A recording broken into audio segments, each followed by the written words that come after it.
Hello दोस्तों, हमारे revision book club में आप सबका स्वागत है। तो एग्जाम की तैयारी जोरों पर है ना? चलिए, पॉलिटिकल थियोरी यानी राजनीतिक सिद्धांत के जो बड़े बड़े और जरूरी आइडियाज हैं ना, उन्हें पटापट से दोहराते हैं। यकीन मानिए, क्लास 11 के एग्जाम के लिए ये आपकी एकदम परफेक्ट तैयारी होगी। तो शुरुआत करते हैं सबसे बड़े सवाल से। हम एक बेहतर, एक ज्यादा इंसाफ वाली दुनिया आखिर बना कैसे सकते हैं?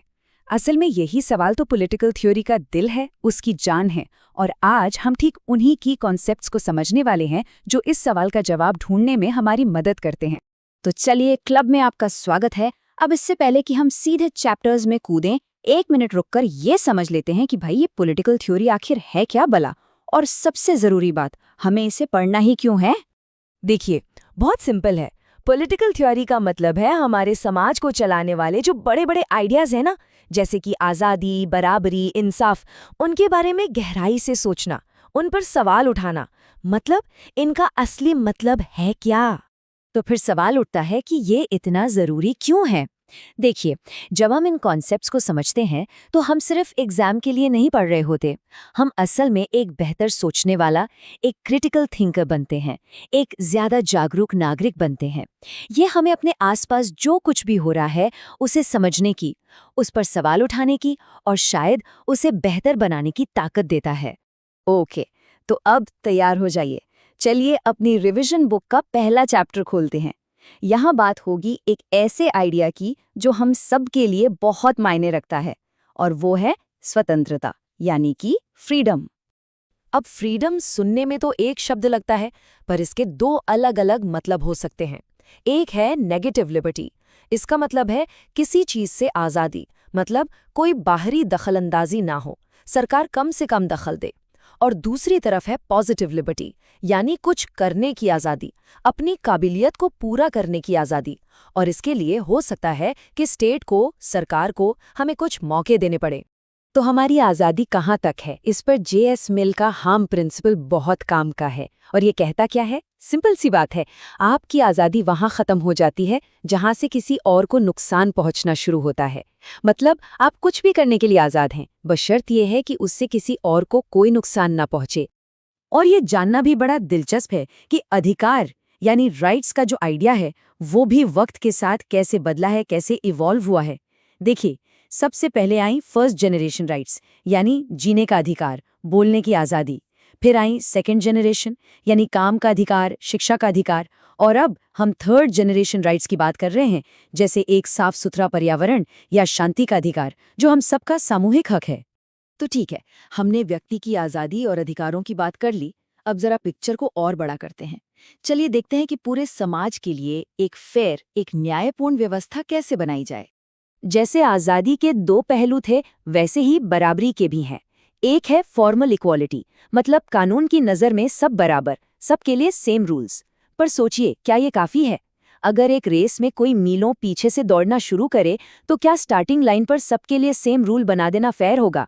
यहीं पर आता है सब्सटैंटिव इक्वालिटी का आइडिया, जो कहता है कि बराबरी लाने के लिए कभी-कभी जो पीछे रह गए हैं, उन्हें थोड़ी एक्स्ट्रा मदद देनी पड़ती है। अब इंसाफ या जस्टिस क्या है? ये बड़ा मुश्किल सवाल है। पर जॉन रॉल्स ने इसे समझने के लिए एक कमाल का थॉट एक्सपेरिमेंट दिया। जरा सोचिए कि आपको एक नया समाज बनाना है, पर एक ट्विस्ट है। आपको ये नहीं पता कि उस समाज में आप कौन होंगे, अमीर या गरीब, ऊंची जाति के या नीची जाति के, मर्द या औरत।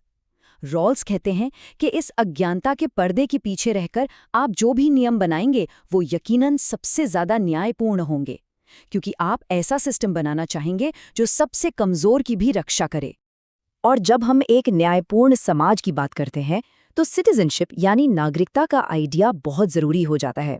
और जैसा T.H. मार्शल ने समझाया, नागरिकता सिर्फ एक देश का ठप्पा नहीं है, ये तो अधिकारों का एक पूरा बंडल है। इसमें आपको सिविल राइट्स मिलते हैं, जैसे बोलने की आज़ादी, पॉलिटिकल राइट्स मिलते हैं, जैसे वोट देने का हक, और सोशल राइट्स भी मिलते हैं, जैसे अच्छी शिक्षा और स्वास्थ्य का अधिकार। ओके, अब बात करते हैं दो बहुत बड़े इज्म की, नेशनलिज्म और सेक्युलरिज्म। ये वो आइडियाज हैं जो तय करते हैं कि एक देश और उसका समाज खुद को कैसे देखता है। तो एक राष्ट्र को क्या चीज़ एक साथ बांधती है? इसके भी दो जवाब हैं। एक है सिविक नेशनलिज्म, जो कहता है कि हम सब इसलिए एक हैं क्योंकि हम कुछ पॉलिटिकल वैल्यूज जैसे लोकतंत्र और संविधान में यकीन रखते हैं। ये एक इंक्लूसिव आइडिया है। दूसरी तरफ है एथनिक नेशनलिज्म, जो मानता है कि एक राष्ट्र की बुनियाद साझा नस्ल, भाषा या संस्कृति होती है, और ये कभी-कभी एक्सक्लूजनरी, मतलब दूसरों को बाहर रखने वाला हो सकता है। और अब बात सेक्युलरिज्म की। क्या इसका मतलब सिर्फ एक ही है? नहीं।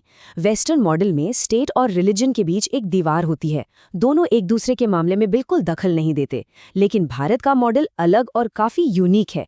इसे कहते हैं प्रिंसिपल्ड डिस्टेंस या सैद्धांतिक दूरी।